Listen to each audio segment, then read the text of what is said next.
Hello, it's Sharkbait Beta. This is a little slideshow I put together to educate people and hopefully debunk some of the misinformation a little bit.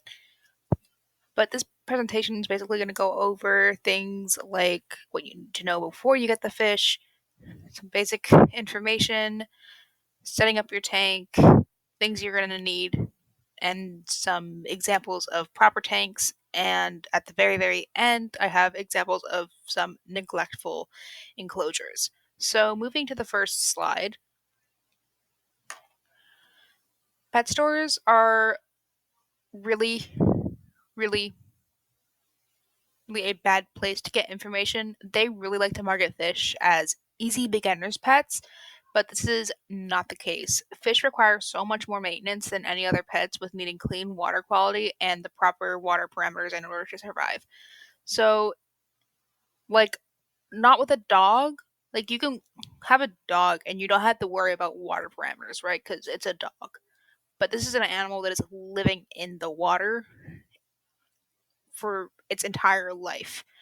And there's a lot of chemicals in the water that can harm these fish. So it's really important that you do the research before you get a fish. A lot of people refer to fish keeping as keeping fish, but in reality, you're keeping water. So it should really be called water keeping and not fish keeping. And we say this because keeping the water quality within safe ranges for your fish is incredibly important. You're just feeding your fish and making sure your fish isn't sick. The biggest part of fish keeping is keeping your water clean and free of any harmful chemicals. So, keeping this water within safe ranges for your fish is incredibly important, and you will most likely be doing weekly water changes and vacuuming debris out of your substrate layer.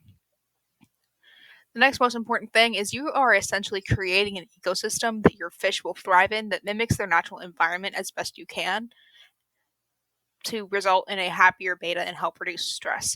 All of my betas have been a lot more active in a mimicked natural tank than a tank with fake decor and bright colors. Bright colors can just really stress your fish out, which is why, as like we like to call them nerds, like the rainbow gravel. It's really, really bright. We don't put them in tanks at all because they also can leach harmful chemicals and dyes into the water. But more on that a little bit later. You will also need to have a beneficial bacteria population. These are called the nitrifying bacteria, but we just call them beneficial bacteria because it just gives the vibe that they're good. You should have them, right? They are chemoautotrophs. They feed on the ammonia and stuff, and they just detoxify all of that. But I'm going to go through that a little bit more later. But your tank will have an entire ecosystem comprised of the bacteria, detritus worms, which live on the substrate and they eat detritus, which is decomposing materials, and other beneficial organisms in the tank. And it's very important also to keep the water quality because any offset in the water quality can hurt the ecosystem that you are creating. And for me, my favorite part is creating that ecosystem. It's fun and it's really rewarding when it's stable. Another thing about fish keeping, it's often referred to as one of the most expensive hobbies. It can be just as expensive as a dog or a cat, but you have to set aside the costs to set up a tank, even though you could easily set up a 5 gallon tank for $45, give or take. And that doesn't include tap water, conditioner, or the testing kit and decorations. I do have a list. I have a Google Doc that goes over everything on how to set up the 5 gallon for $45. I will link that either in the description or in the comments. But that being said, do be looking for ways to save money. So go on their sales, sign up for memberships, look secondhand. My 5 gallon, I got secondhand, and I'm selling the old fake decorations out of it and all of that, right? Trade with people, do what you can. And the next biggest thing is having a fish can be really time consuming. You have to do your weekly maintenance routines and you have to test your water frequently. And water changes can sometimes take over an hour, sometimes, especially if you have a bigger tank. So, like a tank that's bigger than 10 gallons, like a 20 gallon or a 40 gallon, whatever, right? You need to make sure that you have the time to do all of this maintenance that's necessary before getting the animal, which is why research is so incredibly important. Moving on to just some basic information. Bettas are a tropical fish and they do best in water temperatures of 78 to 81 degrees Fahrenheit. I believe that's somewhere around 27 degrees Celsius. I might be wrong. You will need a heater to keep your water temperature stable because room temperature is not going to be enough to keep your tank at a stable 78 to 81. Room temperature almost never equals water temperature, and even if it does, that temperature is going to be fluctuating a lot, and constant fluctuations like that in either water parameters or temperature is going to really stress your beta out. The minimum tank size for a single male beta to thrive is at least 5 gallons. I know in the past it used to be 3.5, however, it's now 5 gallons. For short fin betas such as females or plecut males, 10 gallons is the minimum. I would recommend starting with a 10-gallon anyway, since it opens up the possibility for you to have whatever type of beta you want, plus a snail or some shrimp. 5 gallons is perfectly fine for one long fin male beta and no tank mates, just because it's a smaller tank size and waste will accumulate a lot faster. 5 gallons is okay on a hunch for space or money, but having a 10-gallon will allow more decoration, water maintenance, and it's just a little easier to maintain. I have had both a 5-gallon tank and a 10-gallon tank, and I can say that it's a lot easier to maintain the 10-gallon than it is for a 5. And their temperament or social standing, betas have been bred over the course of the past 100 years for their looks and aggression. They will be aggressive to other betas, so do not ever put more than one beta in a tank. Don't try to breed them. Don't even attempt a sorority. Beta sororities have a ridiculously high fail rate that I believe is somewhere around 95%, and it's just not worth the time or the upset or really any of it to try to juggle that. Do keep in mind that betas can tolerate other peaceful tank mates like snails, shrimp, and even some other species of fish like tetras, resboras, cory catfish, and other things. However, every beta's temperament is different, and one may be able to tolerate a community tank, while another one might not be. The minimum tank size for a community tank, though, however, is 20 gallons, and at that, try to do a 20-gallon long as opposed to a 20-gallon high. It's really important to have a backup plan in case any of this doesn't work. So either if that's someone that can take them in case you can't, or asking the store if they can do a return, or having another tank set aside just in case. Just have a backup plan. Do your research. Make sure that that tank mate is going to be compatible. A really common tank mate that I see people put betas with are African dwarf frogs. Do not put your fish with an African dwarf frog. African dwarf frogs are practically blind. They can mistake your beta for food. They need to be hand fed sometimes because they can't see. It's just better to keep African dwarf frogs in a species only tank. And another thing, do not put your beta with angelfish. Angelfish are cichlids. They are aggressive. One of them is gonna start fighting the other. And do not mix your beta with any cold water fish. That includes a goldfish. Don't mix a tropical fish with a cold water fish. I have seen that before. Don't do it. And moving on to their diet, betas are obligate carnivores and they can't digest plant matter, which is why when with any online source tells you to give them peas to fix bloat, don't do that. That's going to make it worse. So they're obligate carnivores and they can't digest plant matter. So when looking for food for your beta, make sure to look at the ingredients list just to make sure that there's not a lot of plant matter in it because it can cause issues for your beta. Recommended foods include fluval bug bites. I swear by fluval bug bites. Hikari beta biogold. I use that too. Frozen bloodworms, frozen or live brine shrimp. There are brine shrimp hatcheries you can buy online. Frozen daphnia or any other high protein pellet. Please do your research on food since there are so many more suitable foods for your beta than what I have listed here. I swear by fluval bug bites and Hikari beta biogold, and I have had one beta who only will eat live brine shrimp. I don't know why. I have a friend who feeds live blackworms to her beta, and she has not had a problem with that. But if you are feeding pellets or anything, don't just leave it floating on the surface. I've seen people use a syringe, use like a little like pipette thingy, and like squeeze it under the water, or just take it and pinch it and put your fingers under the water before letting it go, because letting your betta eat from the top can cause bloat since they are swallowing air. Moving on to your water parameters.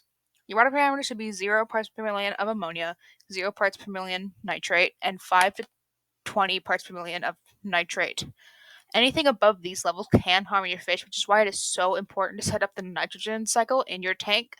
I do have a diagram down here by Living Art Aquatics.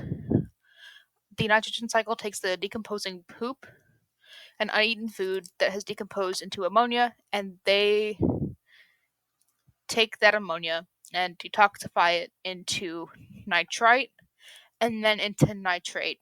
And the nitrates are then removed during water changes, and it can take up to 1 month or more to fully cycle your fish tank before you put the fish in. So just keep that in mind, set the tank up beforehand, and go from there. Moving on to setting up your tank, right?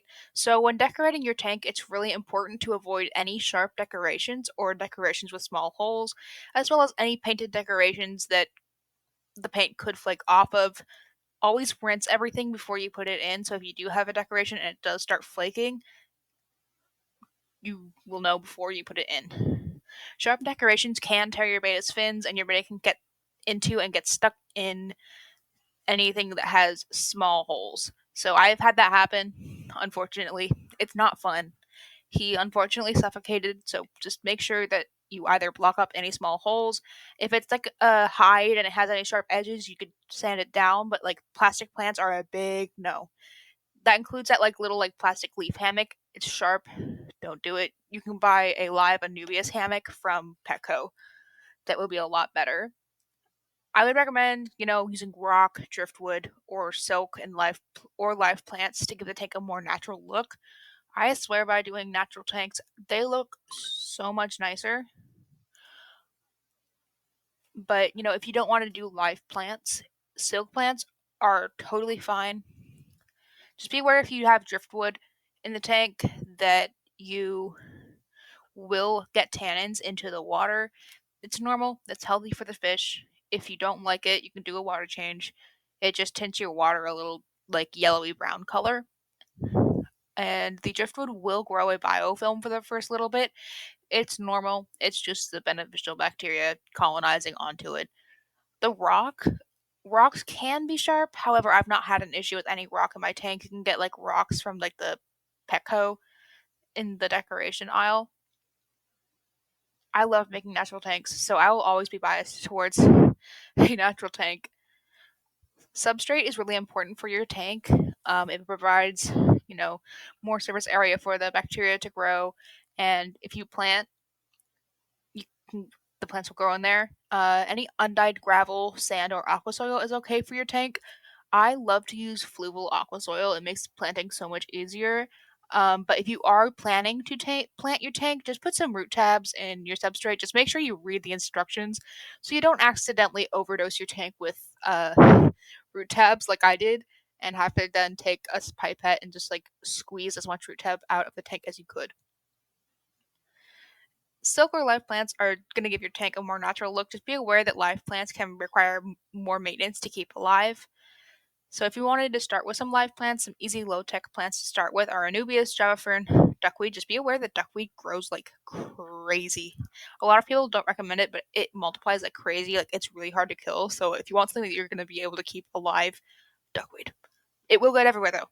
Amazon Sword and so many others. Like I said, do your research. I use Seachem Flourish as fertilizer. So if you want a recommendation for fertilizer, Seachem Flourish, get it. Every aquarium does need a filter. This houses the beneficial bacteria needed to break down ammonia and other waste products, as well as clear any floating debris out of the water. Sponge filters are often the cheapest and best filters for a betta tank since they are low flow, but hang on backs and internal filters work just the same but may need a baffle. There are some adjustable hang on backs, and I think there's some adjustable internal filters as well. And the thing about internal filters and hang on back filters is you can customize the media you put in them. You do not have to use the carbon cartridge it comes with. You can get a filter sponge. You can get filter floss. You can get whatever, put it in it, and have your own media. My hangout currently is baffled with a bag of ceramic rings, but there are so many ways to make a baffle as well. Like you can look it up on YouTube. Also, every betta tank needs a heater to keep the water temperature stable at 78 to 81 degrees. Adjustable heaters are often better than preset, but either will work. Just make sure you have one.